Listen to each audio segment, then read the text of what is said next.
Because of this course, I've had my fair share of good therapists and bad therapists.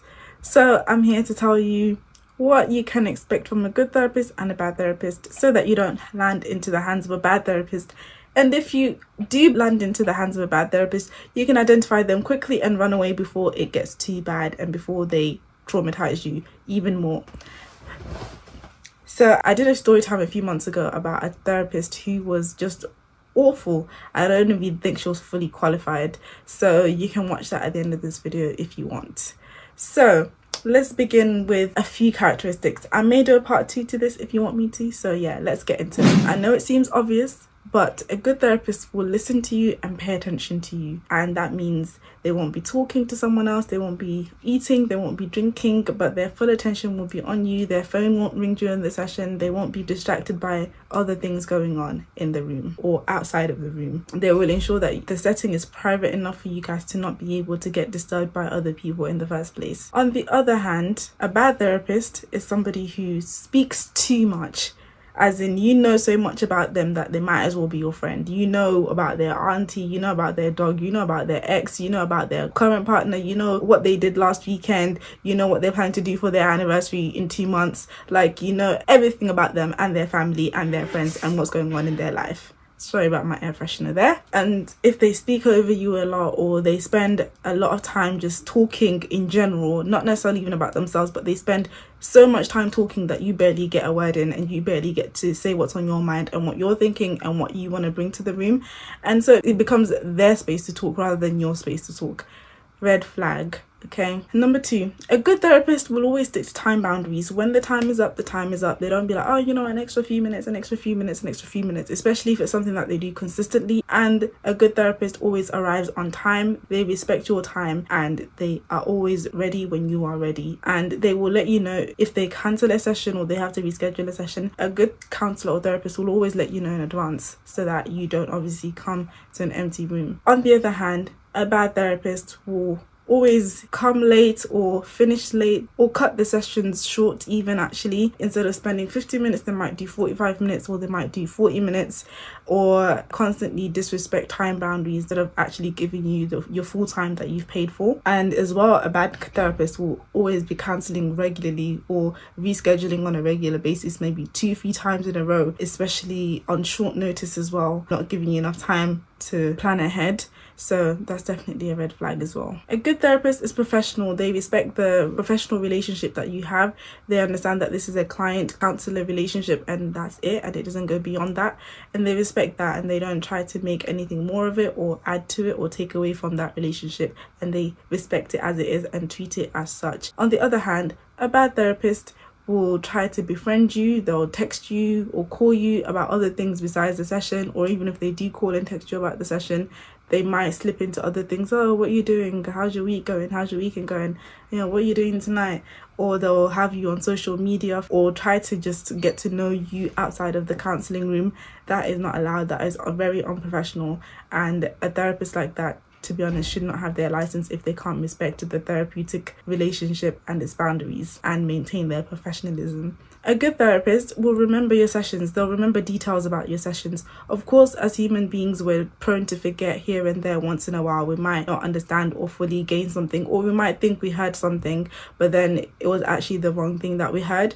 And this happens, but a good therapist remembers things because they'll normally keep notes on your sessions. So they'll know exactly, you know, where you left off, and you don't have to explain things to them over and over again about the same person or the same event or the same situation, because they remember where you left off and, you know, the things that you've spoken about in previous situations. As a really good therapist, they care about you and they remember things that you've mentioned in your previous sessions in order to be able to move forward instead of repeat what you spoke about in previous sessions. On the other hand, a bad therapist will either regularly forget things or mix things up between different clients, or they'll completely forget things that you've mentioned before. And this is only, I guess, an issue, like I said, if it happens on a regular basis.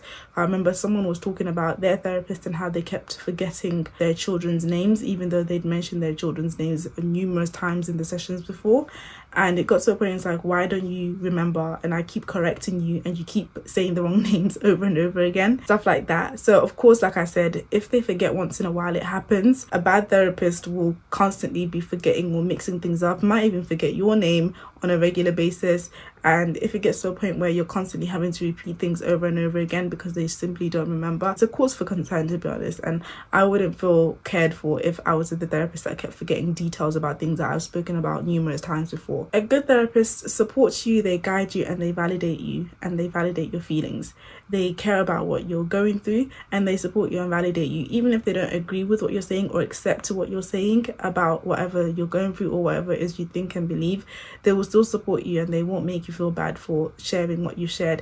There will always be this kind of freedom to express yourself and to freely share what's on your mind, because they are validating you and they are listening without judging you, and it's a very judge-free environment, and you feel safe to share exactly what you're feeling. A bad therapist, on the other hand, is somebody who will constantly be giving you advice and telling you what to do with your life and telling you how to deal with this person, how to deal with that person, and this is what you should do, you should go and say this, and you should go and do this, because telling people what to do with their lives is ultimately not what you're there to do.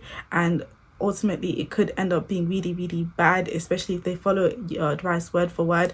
Oh, I went home and I told my husband that if he doesn't do this, I'm going to leave him. And then next thing you know, your client is getting a divorce because you told them that if they say this, then their husband should listen to them.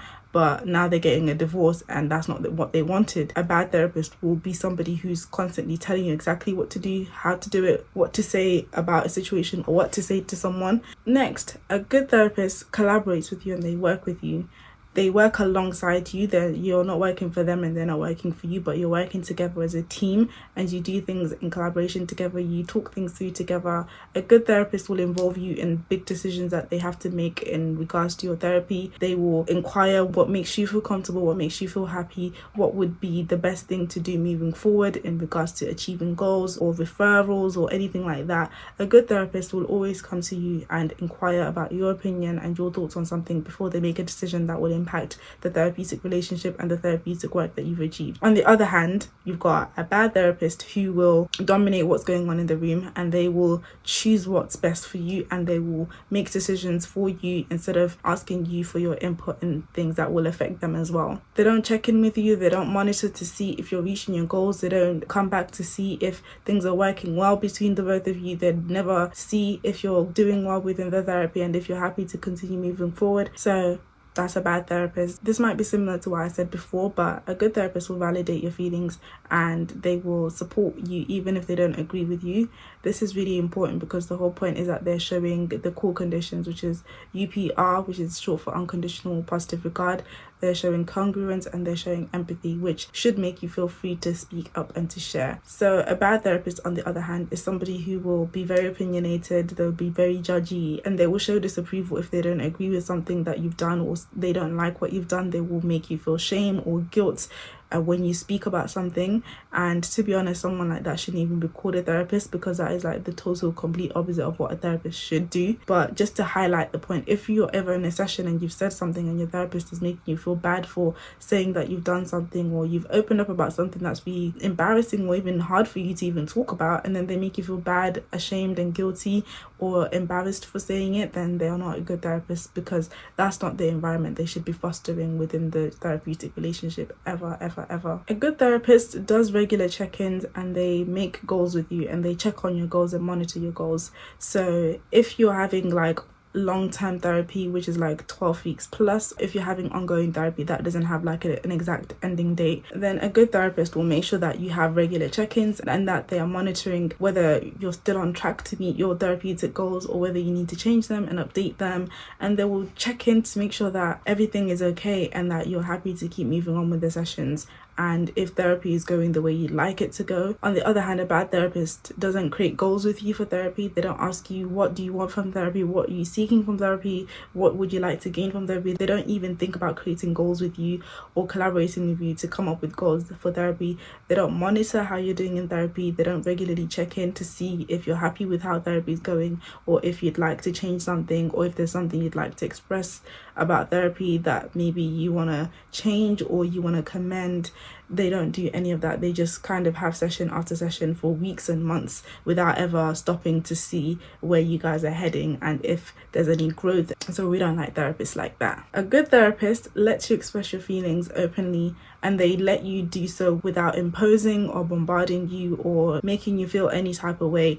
They are just happy to let you feel what you're feeling, whether that be you're crying or you're shouting or you're angry or you want to walk around or you're feeling stressed, or even if you don't want to talk, they let you do whatever you want because it's your time, it's your money, it's your room. As long as nobody's being harmed, your therapist should be very, very happy to just let you express whatever it is you're feeling. Like, you're allowed to swear in the therapy room, you're allowed to cry, you're allowed to shout, you're allowed to be angry, you're allowed to be pissed off. On the other hand, a bad therapist is somebody who is very uncomfortable with emotions, and even at that point you shouldn't even be a therapist.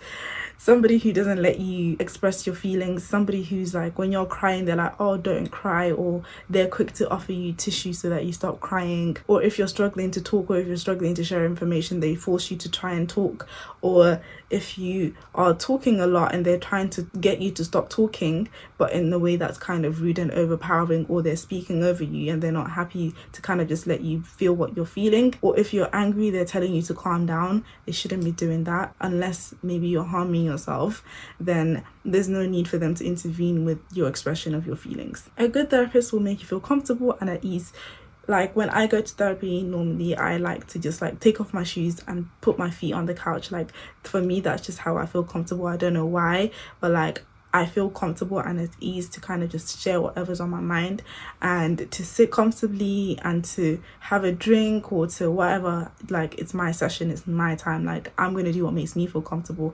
And if you have a therapist who doesn't make you feel like you can kind of just sit how you want, talk how you want, you know, express yourself how you want, then that's not a good therapist. But a good therapist can definitely, you'll feel comfortable and at ease, not just in how you present yourself, but in how you speak as well, that you can just share anything. Whereas on the other hand, a bad therapist is somebody who will maybe be very strict. Oh no, you can't take off your shoes, or you can't sit like this. Of course, maybe if it's not their room, they might have some rules about maintaining the cleanliness of the room. But generally, if you want to like sit a certain way or stand up during the session, your therapist should be okay and comfortable with letting you do what makes you feel comfortable physically as well as emotionally. A bad therapist will make you feel judged or ridiculed or feel like you're being told off or judged whenever you share something. That's not a good therapist, because whenever you speak, they should be open. But if they're making you feel small, if you feel patronized by them whenever you share your feelings or speak about something, then they are a bad therapist. So another thing is that a good therapist will discuss if they're going to break confidentiality. I think there's 3 or 4 main reasons, which I'm going to put on the screen, that therapists are allowed to break confidentiality under those circumstances. A good therapist will tell you beforehand. They will alert you that, okay, because you've disclosed this to me, I will have to take it forward to this team or this person or this authority, because they have to legally. Otherwise, obviously, they can lose their license and get in trouble for not disclosing those things in the session. So a good therapist will not go behind your back, whereas on the other hand, a bad therapist will go behind your back. They'll break your trust and they'll just do it without you knowing. If you say something in the session like about money laundering and they don't forewarn you that you've mentioned something that requires them to break confidentiality, then they are in the wrong for not alerting you to that fact, and then they're in the wrong for then going behind your back and not telling you that they've informed somebody, or that they have to inform somebody, or that they're going to inform somebody. And lastly, a good therapist receives feedback positively. They receive it well, they take it on board, and they realize that they're not perfect. When clients do say, you know, I don't like how much you talk, or I would prefer if you shared less about your personal life, or I'm not comfortable with you calling me, I'd rather you just text me or email me, and they take that feedback on board and they respect your wishes and your feedback, then that's a very good therapist, because it's a two-way relationship. It also has to be about what you want and what makes you comfortable in the relationship. On the other hand, obviously, a bad therapist is somebody who doesn't receive feedback very well and they continue to dismiss or ignore what you've asked them to do, especially if it's reasonable, like what you've asked them to do. Please don't call me, text me instead. And they're not respecting that simple request, then they are a bad therapist, because, like I said, the relationship, it shouldn't be a power struggle. It shouldn't be a client is lesser and a therapist is more. It should be very much a two-way thing where it's 2 people who are working at an equal level to get to the same goal. So I hope that helps you identify the good therapists from the bad therapists, and that you will never be stuck with a bad therapist, but you will always meet a good one. And if you're interested in hearing my story time about the bad encounter I had with a therapist, you can watch it in the next video. And I'll see you guys next week. Bye.